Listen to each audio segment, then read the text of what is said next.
My name's Dale Collins. I'm actually the health promotion manager and exercise physiologist over at Beale Air Force Base. I'm one of only 3 exercise physiologists currently in the Air Force. So last month, what we did was, this is part of a 6-month program that we're doing for the Retiree Activity Office. Last month, we talked about why you should strength train as you age, how important it is, how a lot of the protocols have changed, meaning we used to really preach cardio, cardio, cardio. Now strength is king, cardio is queen. So we really go over and discuss that. And what you're going to see is on the Beale Facebook page, we actually put out a home-based body weight exercise program, meaning it's whole body, it's strength training, it is progressive, meaning it's 4 weeks. It gives you the exercises, the sets and repetitions you should be performing. And in the description of the exercises, there's a video link if you wanted to click on to see how the exercise is performed. And then it also gives you modifications. So one of the things Dave and I were talking about earlier, one of the core exercises you can do on your bed, meaning you don't have to get down to the ground to do it, because usually that's one of the biggest challenges, is getting down to the ground and getting back up again. A lot of these things you can actually do off a bed or even a wall sometimes to modify it. So that program is on the Facebook page. There's also fitness testing for older adults with the norms for ages, meaning one of the big things is how functional are you? So this is actually testing that's been around for almost 20 years and looks at how functional are you, and it's 6 different tests with specific scoring for age groups, men and women. So it gives you a good idea of where you are. And then the last thing that we put out last month was the Navy has a great handout called Regeneration, and it goes over stretching, and it also goes over foam rolling. So a lot of people have bought foam rollers, but they don't necessarily know how to use them. So this is actually a handout that shows you how to use foam rollers correctly. And what I like about it is they're very specific, meaning they go over, if you're having lower back pain, do these things. If you're having upper back and shoulder pain, do these 6 specific things. They really spell out what you need to do instead of keeping you guessing on how you should get rid of some of that pain. So that was last month. This month, we're getting into changes in nutrition as you age. So the term centurions basically is people who've lived at least 100 years. And we've been studying people who live over 100 years for, believe it or not, the past 30 to 40 years, trying to figure out why. What are they doing right to get them to that point? And we're going to talk about some of the things. Believe it or not, there's a lot of research out, and the second to last slide, I actually show you where I got all my research from. So I actually list all the references. But one of the big things, longevity is 90% lifestyle. Only 10% of it is genetics. So it's not so much what you have as far as genetics, it's what you're actually doing with it, which is exercise and nutrition. A lot of the diets are plant-based, and part of that is because in the United States, meat is actually cheap and easy to obtain. It's not that way in most other countries. Most other countries, the recipes you see do not have a lot of meat in them because meat's very expensive. So a lot of the diets that you see are actually plant-based, and I'm going to explain why that's important. They're also high in starches. So believe it or not, in the United States, there's 40 current diets circulating around. So most of them say, oh, carbs are bad, you should not have carbohydrates, or you should be low carb. Believe it or not, longevity-wise, you need carbohydrates. 65% of your diet should be carbohydrates. So the whole low carb thing really didn't work. People that went low carb ended up eating a ton of fat or meat products, ended up with higher cholesterol, other health problems. So sweet potatoes obviously are a big thing in a lot of other countries. They're honestly cheap. So they're cheap, they're good, they're better than standard potatoes, and they're a great source of carbohydrates and starch. The other thing, believe it or not, I teach a lot of nutrition to our active duty. And one of the things I tell people is your biggest meal should be breakfast. So there's an older saying, eat like a king at breakfast, a prince at lunch, and a pauper at dinner, meaning most of your food should be breakfast. There's a reason why it's the most important meal of the day. Lunch should be a medium-sized meal. Dinner should be your smallest meal. And unfortunately, this totally flies in the face of sitting down for dinner with everybody and having a huge meal. That is only holidays. That's not every night.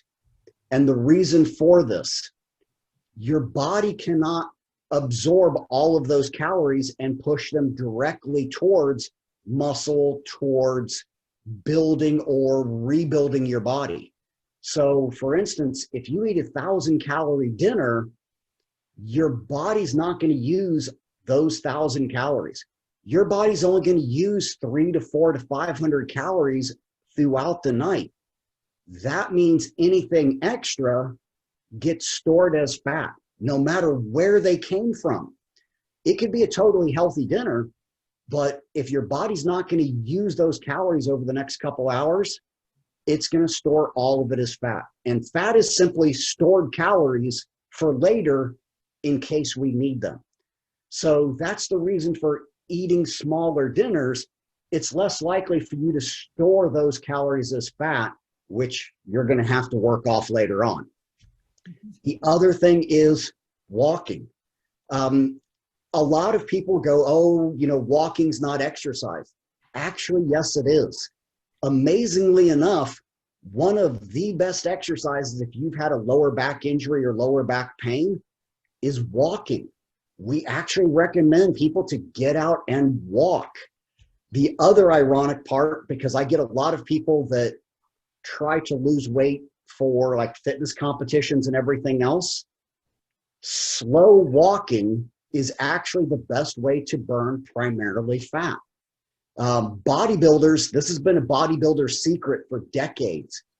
When they're really trying to cut all the fat and keep all their muscle mass, they spend hours walking slowly at a slight incline on a treadmill to help them lean up for competition. So there's a lot of good things behind it. Plus, it's working a lot of the muscles, the tendons, the ligaments, everything else that you need every day. So get out and walk if you have a chance. One of the last things on this slide, supplements. Believe it or not, so in the military, we do not recommend supplements at all. Anything that's labeled a dietary supplement, we actually do not recommend. And the reason for that, since 1994, anything that's labeled a dietary supplement does not go through FDA review, meaning nobody's tested it. We have no clue what's in it. What they say on the bottle may not be in the bottle, and the FDA does not look at it until enough people have been injured or killed by that supplement. So anything that's a dietary supplement, we actually don't recommend. The reason for that also is anything that you take as a supplement, you can get from whole, real food. A supplement is just meant for, if you're not getting it naturally, getting a little bit just to make sure that you have it. So we actually prefer you to eat real whole food to get all the vitamins, nutrients, everything else that you need. So we don't recommend supplements. We want you to get everything from real nutrition. Now, moving forward, went too far. So as we age, we need fewer calories overall, but you actually need more nutrients. So how many calories you need every day depends on a number of factors. The whole 2,000 calories a day, that's an average of Americans, and it can be very high or very low. It depends a lot on muscle mass. One of the big things I tell people is muscle equals metabolism. So the more muscle you have, the higher your metabolic rate, the more calories you naturally burn off every day. And this becomes a problem because starting from age 30, we lose half a pound of muscle a year unless you're doing some type of strength training to offset it. Now, once you reach 50, this goes up to 1.5 pounds of muscle a year. The reason why this is so important, if people do not exercise and strength train, by the time you hit 80 years old, you've lost 50% of your muscle mass. That also means you've lost 50% of your metabolism. So that means if you don't exercise, by the time you reach 80, you need to cut your caloric intake by 50% to keep from gaining fat. So that's a huge drop based on muscle mass. Also, we tend to exercise less as we get older, so we're going to burn off less calories. The majority of your calories you burn is your metabolic rate. Exercise is usually going to be anywhere from 100 to 400 or 500. Activities of daily living, work, eating, sleeping, showering, 200 to 500. Most of your calories are going to be your metabolic rate. So, and that can be anywhere from 800 to 900 up to 2,500 a day. So as we age, if you eat the same amount of calories every day compared to when you were younger, yes, you're going to gain fat as you get older.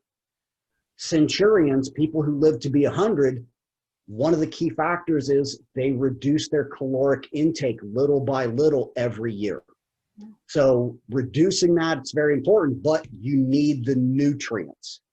And the nutrients are very important, especially as your hormone levels change, men and women. So as hormone levels change, those nutrients become huge. So everybody's heard you need vitamins and minerals, you need vitamins and minerals. We were taught this as kids, we were taught this in school. One of the things that amazes me is most people honestly do not understand why we need vitamins and minerals. So I love science. My master's degree is exercise physiology and biochemistry.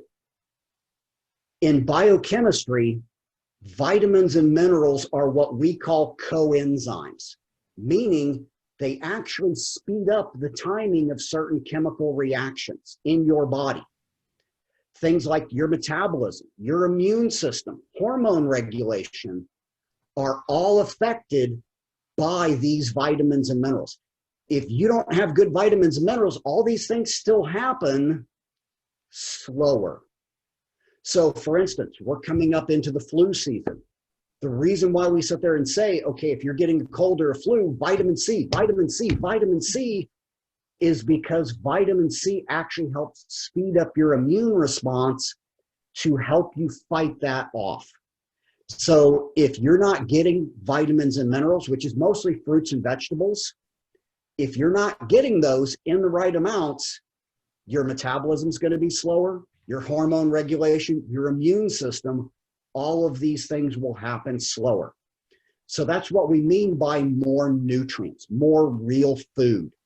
So fruits and vegetables are top of the list. I mostly deal with active duty, and active duty that actually admit how much fruits and vegetables they've had. I'm lucky if I get 15 to 20% of my active duty having enough fruits and vegetables every day. And that is an incredibly low number, and that's their health. So these things are very important, those nutrients, which also means staying away from the processed food. Other nutrients, protein, and we're going to jump into these. We're going to talk about these in more depth. Protein, vitamin C, or vitamin D, sorry, calcium, and B12. So you need less calories, but you need better quality food, not necessarily all going with organic, but going with real whole food, less processed food. So looking forward, protein is huge as we get older. The why?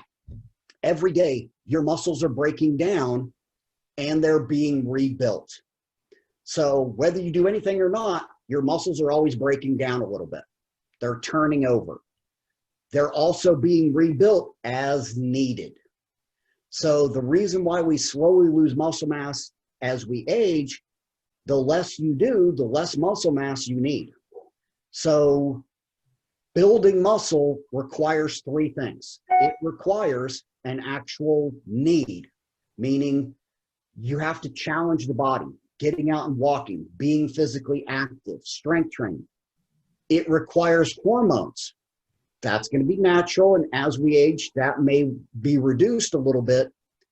The last thing it needs is protein.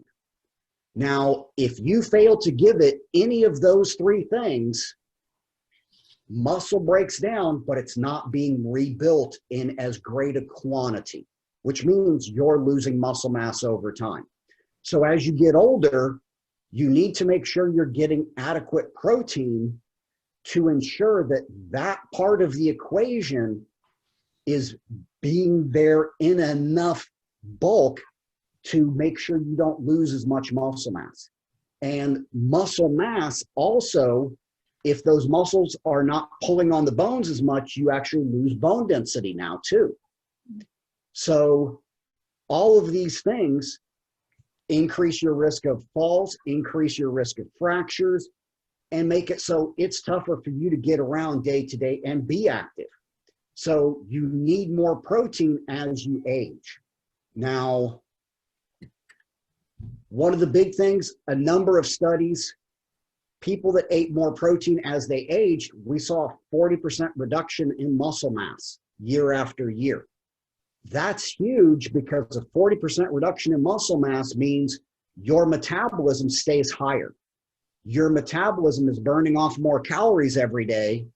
Now you're going to store less calories as fat.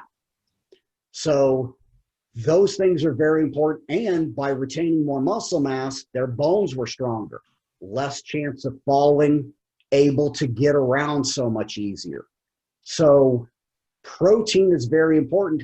Obviously, protein is going to come from plant sources and animal sources. So animal sources are what we call complete proteins. They have all of the amino acids in them. Plant sources are what we call incomplete proteins. They don't have all 20 amino acids. But by combining a couple different plant sources, you can actually make complete proteins.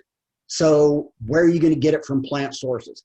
A lot of plant sources have small amounts of protein, but things like nuts, beans, those are going to have a lot more protein in them and are going to be great sources of protein as far as plant products are concerned. But you're going to have a little bit of protein even in normal fruits and vegetables, just small amounts. The other thing is obviously eating meat products or meat itself.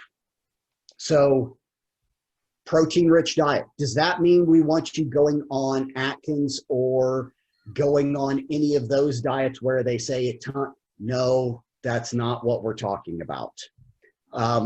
Believe it or not, the single best diet in the world is actually the Mediterranean diet. So the Mediterranean diet is the one that has the best fat loss. People can actually maintain it the longest, and it's the easiest to follow. Now, the Mediterranean diet, they don't limit anything, really. They don't limit alcohol. They don't limit pasta. They don't limit bread. They don't limit sweets. What they do is smaller portions. So think of if you go to a 5-star restaurant.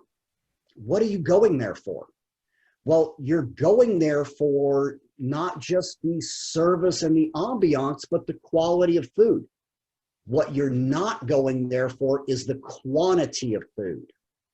Now, if you go to someplace like TGI Fridays, you're not going there for the service of the ambiance. You're going there for 4,000 calories for $12.99. The cheapest thing to give you is more food. It's not the best thing to give you, but it's the cheapest. So protein-rich diets in the United States are actually very easy to follow because protein is cheap. Is there any one protein you should have over the other? Actually, your fishes are going to be some of your leanest forms of protein. Your chickens are going to be great. Lamb, does that mean you should never have red meat? No, you can have red meat. There's benefits to all different types. Red meat's going to be one of the best sources of iron. And as we age, iron is another issue where if you're exercising, if you are a little anemic, making sure you have red meat once, twice a week becomes huge.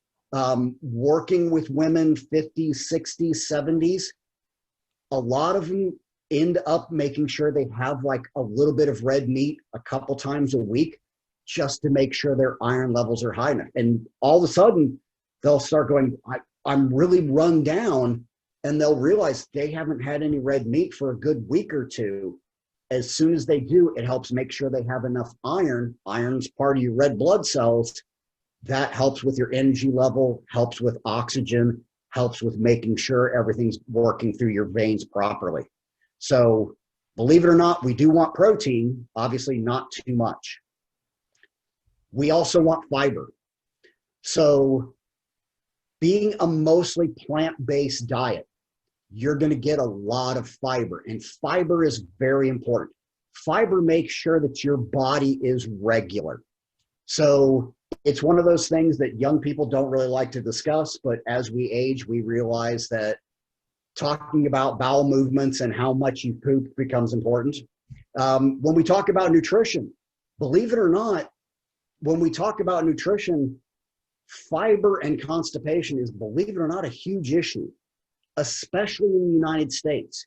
A lot of your processed food, they actually take the fiber out. They try to add some form of fiber back in. It does not work nearly as well. So making sure that you have enough fiber, make sure that your body has regular bowel movements.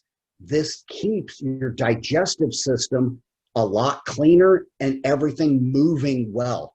And one of the things that we end up seeing is actually diverticulitis, which is basically, if you look at like your bowels and your intestines, they're not a straight shot. They have kind of like little cubby holes built in all around.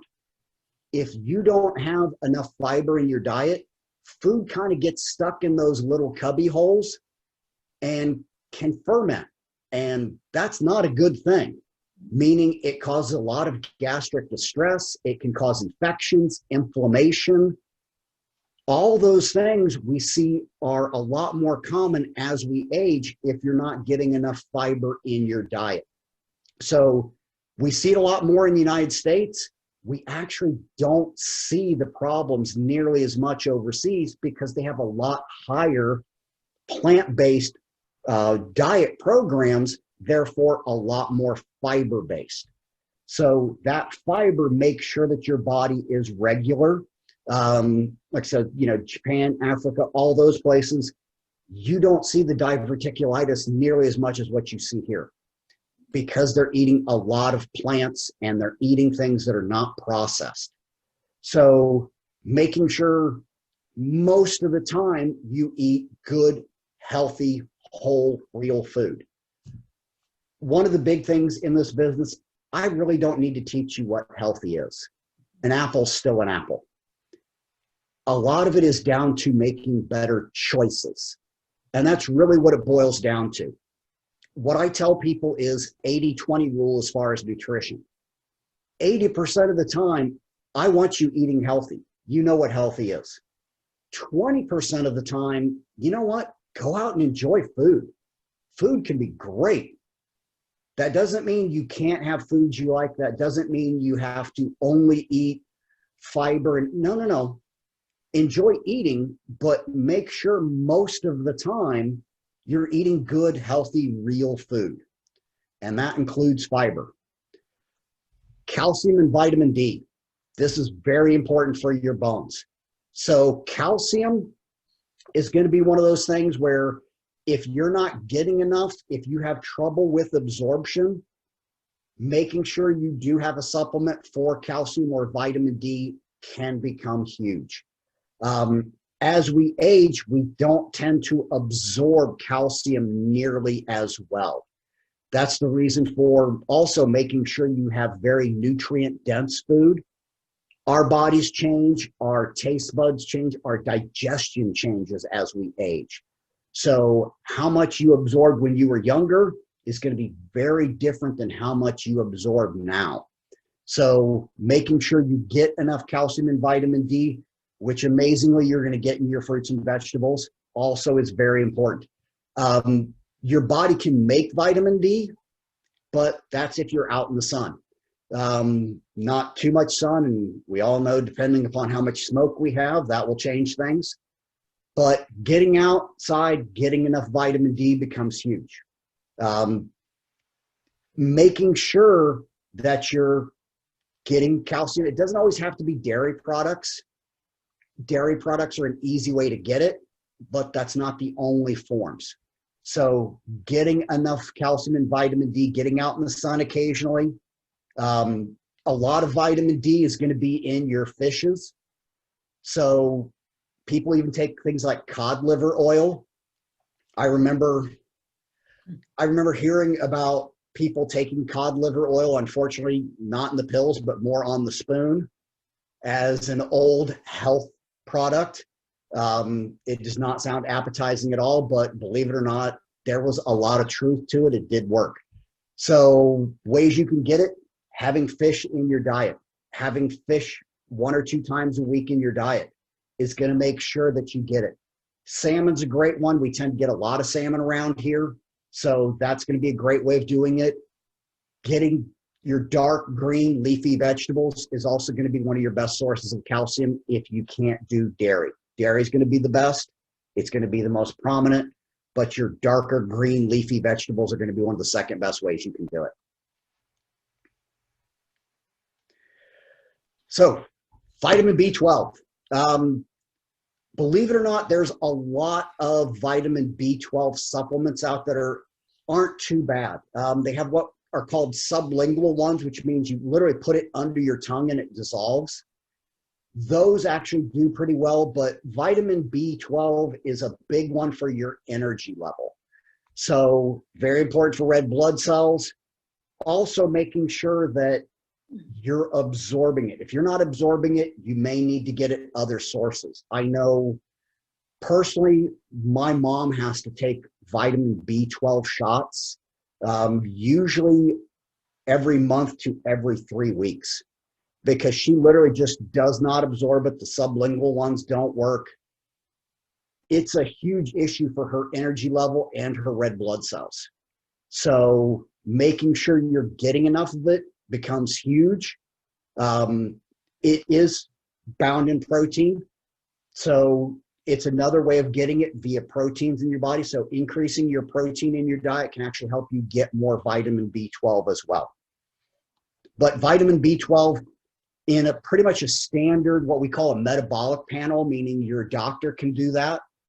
They can look at if you're getting enough B12 in your diet and things like iron and calcium. Those are things that should be checked. There's normal levels. See how you feel. One of the other big issues we have is in a lot of the things that we check blood work, the normal levels are a huge range. So you may still be in the normal category, but you may feel better with a little bit more of like vitamin B12. You may feel like you have a little bit more energy. Making sure that you get it via vegetarian diet can be a little more challenging. It is a little bit more in animal products. So if you do follow a more strictly vegan or vegetarian diet, that is one of the cases where we would almost recommend a supplement B12 just to make sure that you're getting enough. So making sure you get it. If you don't produce as much stomach acid, this can be a problem because your body can actually not cleave off the B12, meaning your body won't absorb it. So the reason for this, most of your absorption is actually in your small intestine, meaning after your stomach. Your stomach only absorbs about 10% of the nutrients. Most things are absorbed in your small intestine. If you don't produce enough stomach acid at times, that means your body's not going to absorb things downstream through your small intestine nearly as well. So people that tend to have upset stomach a lot, gastric reflux, what we see is they actually lack in absorption as well. So making sure that in cases like B12, yeah, if you're not getting enough, if you can't seem to get enough in normal products, that is when we would recommend a supplement. So other things, potassium. This is good potassiums typically with lower blood pressure, less kidney stones, less heart disease, making sure you have enough potassium in your diet. One of the big issues with potassium, so in your muscles, you have what's called a sodium-potassium pump. Believe it or not, the way your muscles work is they actually alternate sodium and potassium back and forth for muscle contractions. If you don't have enough potassium, your muscles can cramp a lot. That's actually one of the reasons for Gatorade came about, meaning University of Florida, the athletes were actually cramping up, and Gatorade has a lot of potassium in it. It helped keep them from cramping up. They were sweating a lot. They were sweating out a lot of the potassium. So their muscles, that sodium-potassium pump wouldn't work as well. Their muscles were cramping up. That was a lack of potassium. So I'm not recommending going out and drinking a lot of Gatorade. Gatorade's not always the best source, but making sure you have a lot of potassium is very important. Omega-3 fatty acids. These are going to be in your fishes. So adding protein, adding fish is going to help make sure you get your fatty acids. This is very important for reducing blood pressure. So certain fats are actually good for your body. Fat is very important. The whole low-fat diet, no, that did not work. Fats are very important. Omega-3 and omega-6 fatty acids are very important to make sure your blood actually goes through the veins very easily and very well, and it can actually help lower your blood pressure. So you're going to get that with fish. Does it matter? Will you get that with tuna? Yes, you'll actually get it in tuna as well.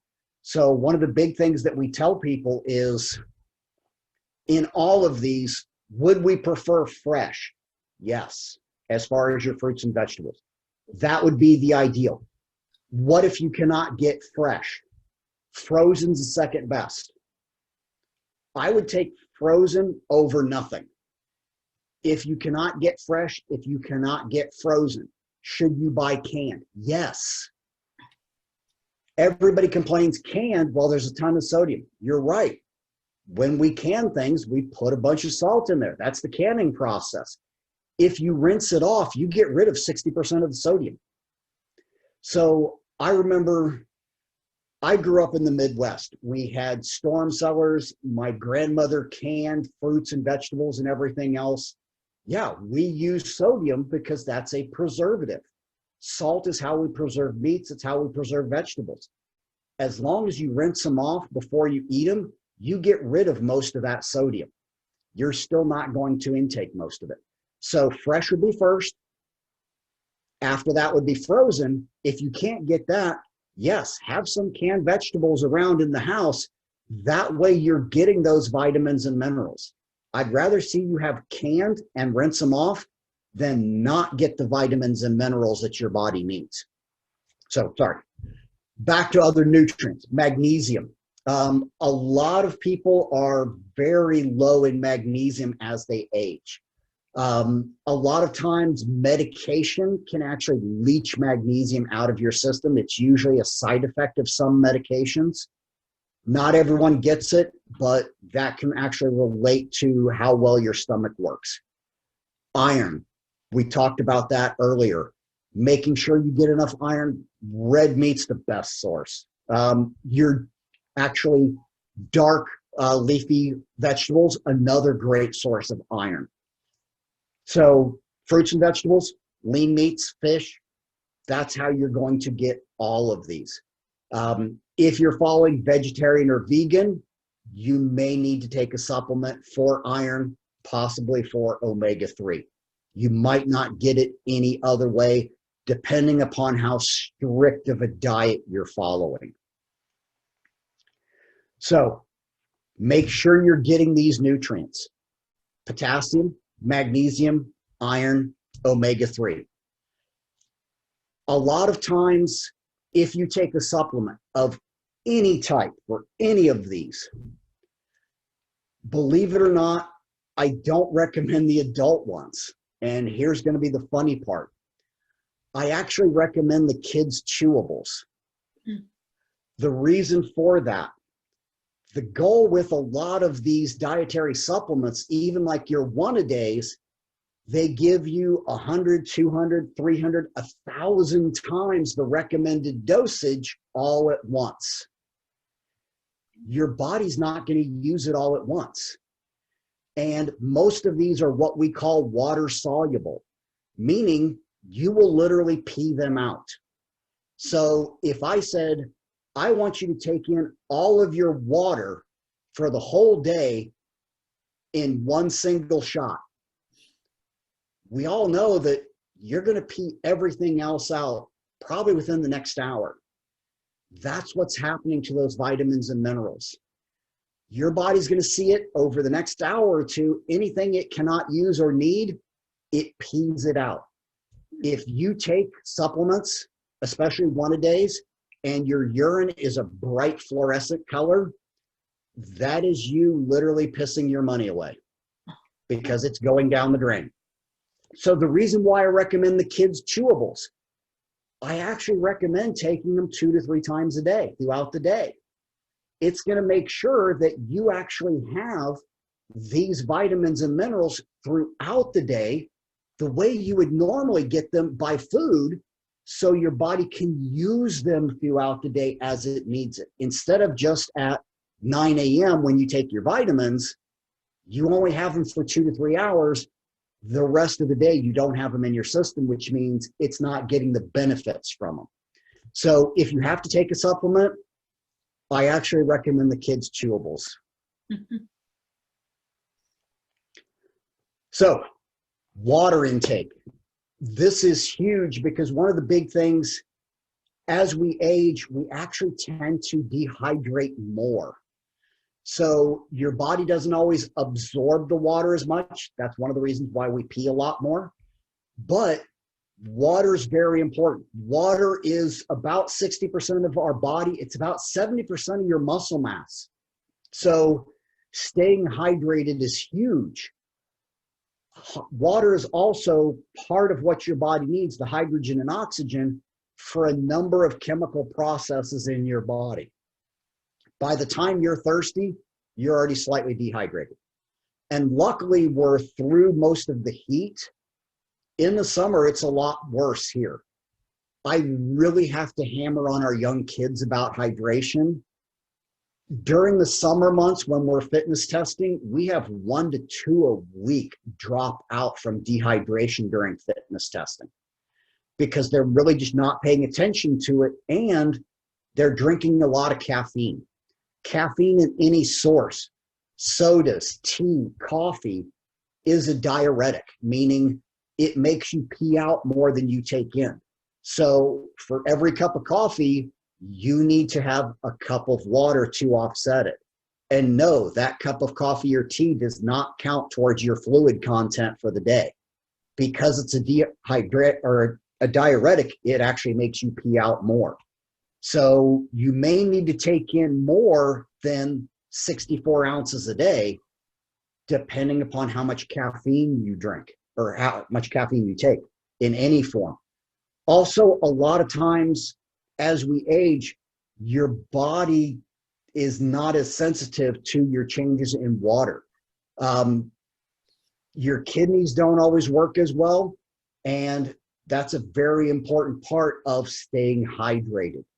So if you're not hydrated, a 2% decrease in hydration level actually impairs your physical ability. And 2% is not a lot of water.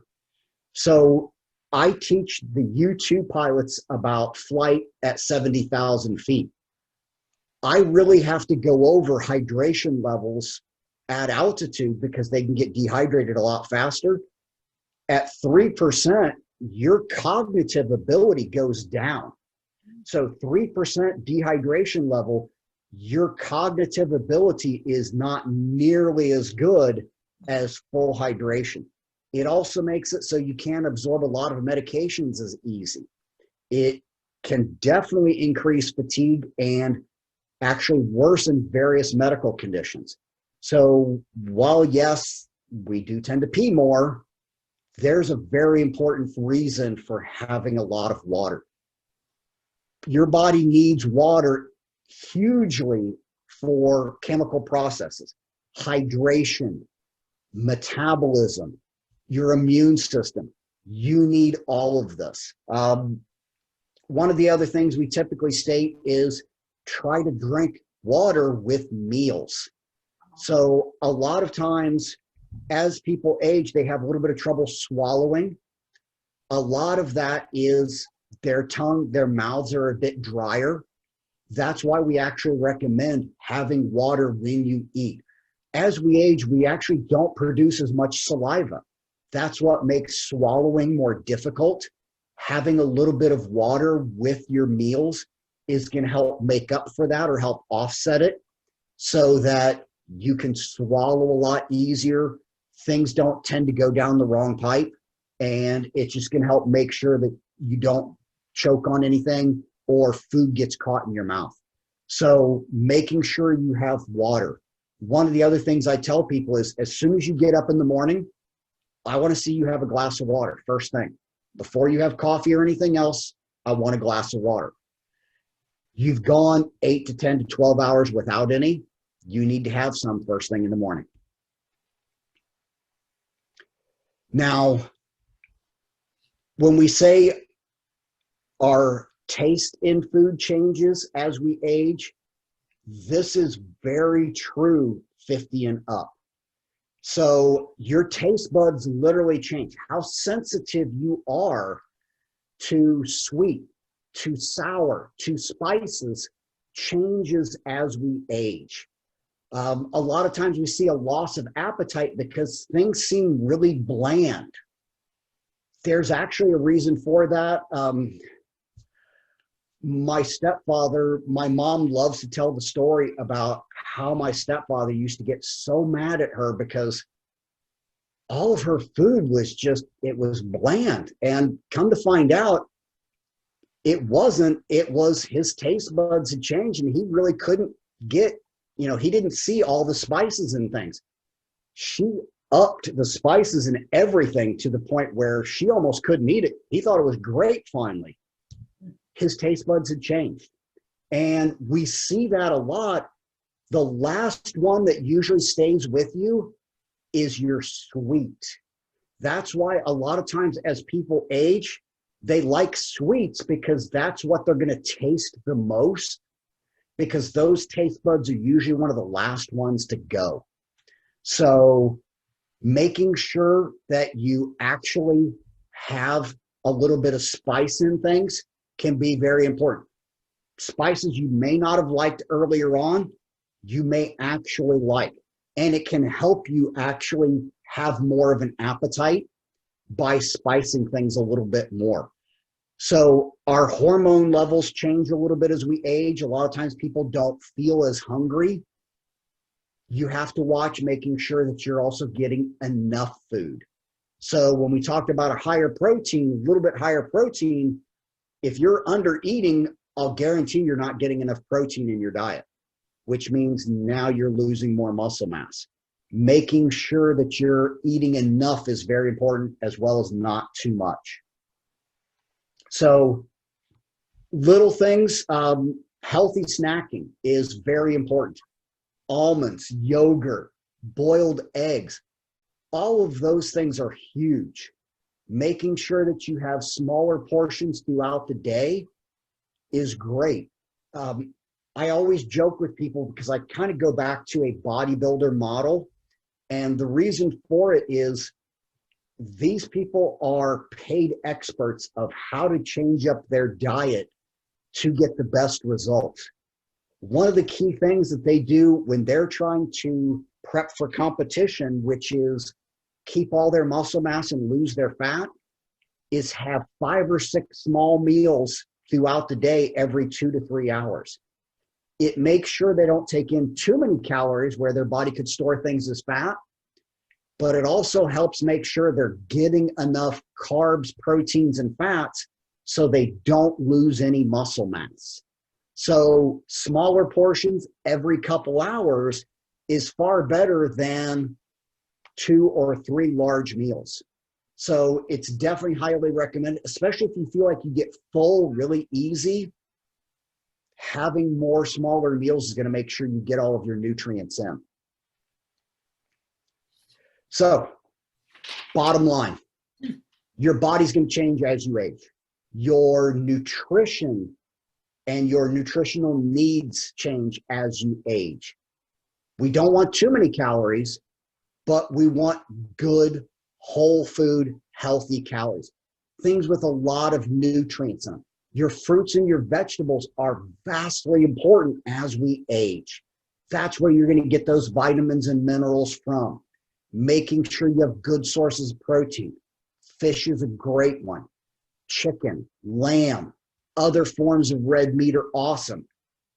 Not too much, not too fatty, but you want to have it consistently throughout the day as well. Smaller meals, more consistent throughout the day to make sure you're getting those nutrients to feed the body correctly. And if you do need to, then yes, take a supplement. But if you're going to take a multivitamin or something like that, I would actually recommend the kids' chewables. So this is where I've actually gotten a lot of this information from. And what you're going to find is I choose a lot of different sources. Everything from psychology, prevention, European journals, American journals. We've actually been studying the effects of nutrition as we age for decades. There's a lot of stuff older than this. You see one of the oldest ones is 1992.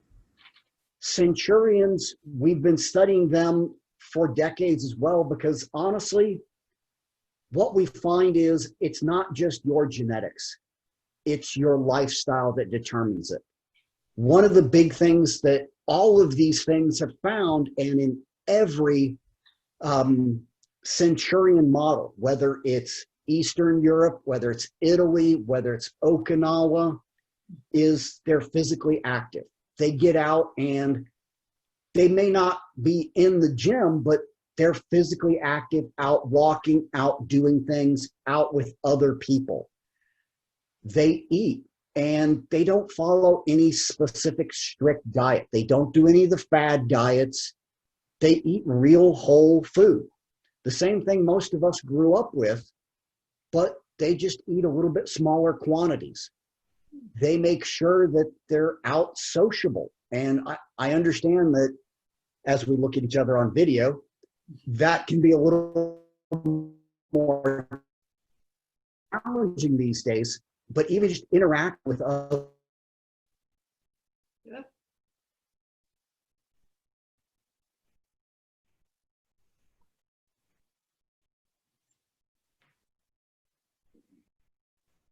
They're passionate about. It doesn't always have to be physical manual labor, but it's making sure that you're actually out there doing things. Whoop, back one. So, questions for me? Oh my goodness. You've been very thorough. You've covered everything. Well, I'm trying to, but I'm sure there's things I've missed or things you have specific questions about. All right. Anyone else? I've got 3 quick observations. I think Laura's looking for her unmute button there, but the first observation is that, Rosemary, this is Dave Johnson from Veal. I think you can, I think on the Travis website, they have some of Dale's earlier videos, the one from the previous month. So if anyone's looking for them, that's my Chihuahua. Okay. Too much potassium.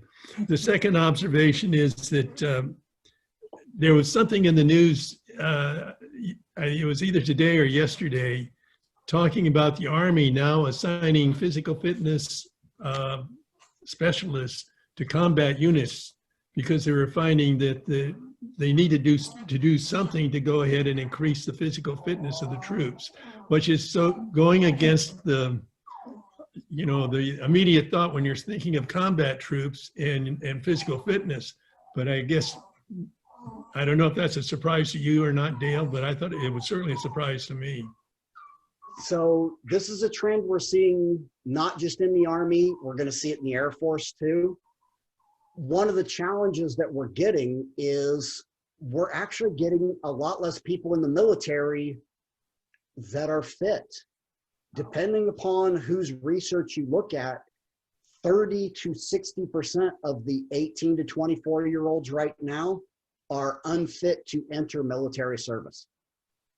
So what we're getting is we're getting a lot of people who have never exercised before boot camp. And I do a run clinic on base. I literally have people, 18, 19-year-olds who have never run physically before they went to boot camp because their idea of playing was video games. They didn't get outside and do things. They didn't go run, bike, swim, jump. They played video games. And once they get into the military, they thought the military was going to make them be physically active, and it doesn't. So all the commercials that you see for the military, pick any service, you see everybody doing things in groups, exercising, PT. Once you get in the military, that's not the way it is. In the Air Force, it even states in the manuals that fitness is your responsibility. So I have 2 people on Beal who had to lose 80 pounds to make the maximum weight standard to enter the military. I have one that lost 100. They're currently serving. The problem is they don't have any good exercise or nutrition habits, and they never learn them. So now they're really struggling to stay physically active. So yeah, we're almost every base, Army, and it's going to be going to Air Force, is getting strength coaches. We have dietitians. We're going to be getting more. We're going to be getting more exercise physiologists just to work on teaching people how to do things right and be more physically active and why it's important. Wow. Well, my last observation was from a slide that you had at the beginning there, and it said that the centurions don't know why they live so long because they never set out to go ahead and live that long. That is one of the ironic parts, is that they're just living their life. Their goal was never to reach 100 years old, but they're just living their life the best way they know how, and they get to that mark basically through their daily habits, through their lifestyle, through activities of daily living, good exercise, good nutrition. So they're doing it, but that's not what they actually set out to do. So other questions? Do you think that just following like this 80-20 diet will help with weight loss? I've like got weight to lose without much cardio. I can't walk much. I'm trying to recuperate my knee injury. It's not, I didn't hurt. It's just, I don't know, it's just gotten worse. But I'm trying to, I'm doing physical therapy exercises, and you've mentioned strength training. So will just following a better diet just help with weight loss, even though right now I can't do a lot of exercising? Yes, it will. Yeah. So for weight loss, one of the big things that we tell people, honestly, for weight loss, 75 to 80% of it's your nutrition. It's really easy to basically overeat a great exercise program. People that exercise a lot, you could take in a lot more calories than you're ever going to burn off. So for weight loss, nutrition, and that's coming from an exercise physiologist. I promote exercise. If you want to lose weight and especially lose fat, look at your nutrition. Nutrition is where you're going to see the biggest changes, because otherwise you're going to spend hours and hours and hours trying to lose the weight via exercise that you could manage far better just by changing up your diet. Okay. So yeah, 80-20 rule. The big thing is have an idea of how many calories you're taking in and burning off. One of the best apps, MyFitnessPal, is actually a great app. Do you need to buy it? No, they have a free version. I actually don't tell people to buy the premium version. I tell people to actually download the free version. What it's going to do is it's just going to help you track your food. It's going to have you put in how many calories, what you eat every day. And the nice thing is, if you have a smartphone, if you eat something that's processed, you can use the camera to scan the barcode and it'll put it in automatically. You don't have to put in all the data. Wow. If you tend to eat the same things day after day, it'll let you drag it over from the previous day, so you don't have to sit there and keep punching in all the numbers and everything. We use it as a tool to teach you, okay, where are you with your nutrition? Are you way up here one day, way down here? Are you doing this with your nutrition? What are you doing? And getting you just to kind of recognize, okay, what is the right amount of food that I need day to day, week to week? Do I expect you to track this for the rest of your life? No, that is very boring. I actually have people do it for 1 to 2 weeks just to get a good baseline to see, where are you? Are you taking in enough? Are you taking in too much? And what changes do you need to make to get you where you need to be? The other thing is, you should have a dietitian at Travis. You should have a registered dietitian. So I know the way it works at Beal is you do not need a referral to go talk to a registered dietitian. You can call up, you should be able to call the appointment line and make an appointment with the registered dietitian on your own. So they can actually sit down with you, figure out how many calories you need to eat. Are you taking in the right foods? Make recommendation. They should be able to do all of that. And it doesn't cost you anything. Okay. Thank you. You're welcome. Other questions? No? Okay. So on the Facebook site, there is the strength training Zoom that we went over last month. It's a lot of great information on the Facebook pages. We actually have, it should be the Zoom. I'm not sure on the Travis page if they have the exercise program or the fitness testing. I don't know if you want to chime in on that, Dave, if you know. I looked before, and Rosemary, you know better than I do, but I thought that I had seen it up there. And the difference, what we've been doing the last day or two is trying to go ahead and link the documents together a little bit, so you're not having to go ahead and fish back and forth between them. But I think it is there on the Travis one. And once we get this nailed down here, we'll send it to y'all there at Travis. Great, great. So next month, we're going to be going over balance. We're going to be talking about what is balance, We're going to be talking about why do we lose balance and what things you need to do to work on improving your balance, mostly to prevent falls, but just day to day. So balance is one of those things. If you don't use it, you lose it. And most people try not to be off balance. Ideally, you do need to work on balance a little bit so that when you need it, it's there for you. So that's our topic for next month. We're going to be talking about balance. And then in December, we're doing another talk about nutrition, but this is going to be kind of the meaning my registered dietitian from Beal is going to be talking about, we're going to split it up into more of an Asian diet and then also more of like a Central South American diet, and talk about if you tend to follow more of those things, what are some of the changes you need to make? What does that look like here?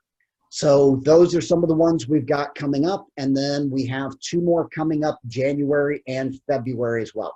So hopefully you join us. Yeah, that'll be great. Thank you. Any last words, Dave? Not for me. I think you've covered it. Yeah, thanks, Dale. All right. Thank you. Have a wonderful evening.